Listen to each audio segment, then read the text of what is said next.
নবান্ন অভিযানে ছাত্র যুবরা ব্যারিকেডের সামনাসামনি চলে এসে পুলিশকে ধিক্কার জানাচ্ছে। লোহা দিয়ে এমন রড রেখেছে, নবান্ন অভিযানে 14 তলার বিল্ডিং। মমতা বন্দ্যোপাধ্যায় আগামী দিন কাঁপতে চলেছে, এই স্লোগান আমরা শুনতে পাচ্ছি। দেখতে পাচ্ছেন যে তারা সরাসরি একেবারে প্রশাসনের কাছে নবান্নর দিকে রওনা হয়েছে। প্রশাসন যেভাবে উত্তেজনা প্রবল সৃষ্টি করেছে, জল কামান থেকে একেবারে লাঠিচার্জ অবধি করেছে। তো এই শাসক দলের প্রশাসনকে ধিক্কার। জাতীয় পতাকা নিয়ে ছাত্র যুবদের ভিড়, লাখো লাখো মানুষের ভিড় আপনারা দেখতে পাচ্ছেন একেবারে কলকাতার রাজপথে। সবুজবঙ্গ নিউজ আপনাদের সঙ্গে আমরা প্রতিবেদনটি তুলে ধরেছি।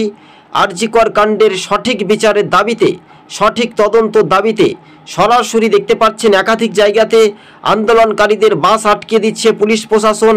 আগামী দিন যদি এইটা মেনে নিতে না পারে তাহলে কালকে বন ডাকা হতে পারে বিজেপির তরফ থেকে, এমনটাই হুঁশিয়ারি দিয়েছেন বিজেপির নেতা শুভেন্দু অধিকারী। তো স্বাভাবিকভাবে এখানে কোনো জাতীয় দলের কোনো রাজনৈতিক দলের পতাকা ছিল না। সরাসরি দেখতে পাচ্ছেন সেখানে চারিদিকে মানুষ কিন্তু ছিটাল খুটাল আমরা বলতে পারি সরিয়ে একেবারে এলোমেলোভাবে রয়েছে। সরাসরি সাঁতরাগাছি যেটা চিত্র, একাধিক জায়গাতে ব্যারিকেড দিয়ে ঘিরে রেখেছে যাতে না যেতে দেওয়া হয়। এটা কিসের গণতন্ত্র? মাননীয় ভদ্রমহিলার পদত্যাগের দাবি জানাতে চাই আজ সারা দেশ জুড়ে। বাংলার মানুষ যেভাবে দেখছে যে এই রাজ্যের সরকারকে পরাজিত করে নতুন একটা অঙ্গীকার হিসেবে মানুষের সরকার গঠন হোক এই বাংলায়।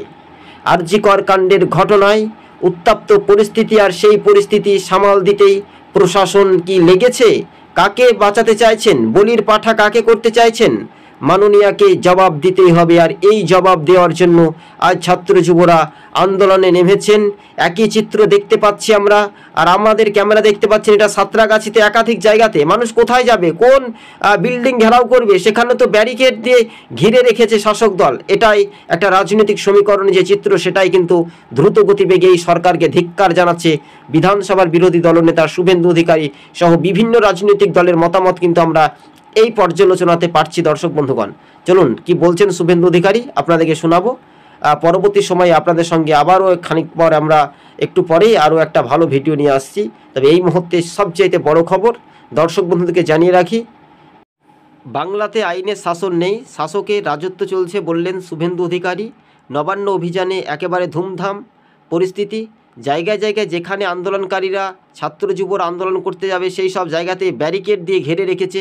শাসক দল কতটা নির্লজ্জিত, অপমান। এই রাজ্যের সরকারকে আগামী দিন মানুষ ঠিক জবাব দেবে। চলুন সরাসরি শুনে নেব শুভেন্দু অধিকারীর প্রতিক্রিয়া। আপনাদেরকে আরও একবার জানিয়ে রাখি দর্শক বন্ধুগণ, তবে কথাতেই বলে না, আহা কি জ্বালা রে, বাংলা থেকে তৃণমূল পালা পালা পালা রে। নবান্ন অভিযানে ক্ষুব্ধ হচ্ছে সাধারণ জনতা। দেখুন ভিডিও ফুটেজ সরাসরি লাগিয়েছে। আপনি কোনোদিন এগুলো দেখেছেন? কন্টেনার লাগিয়েছে সব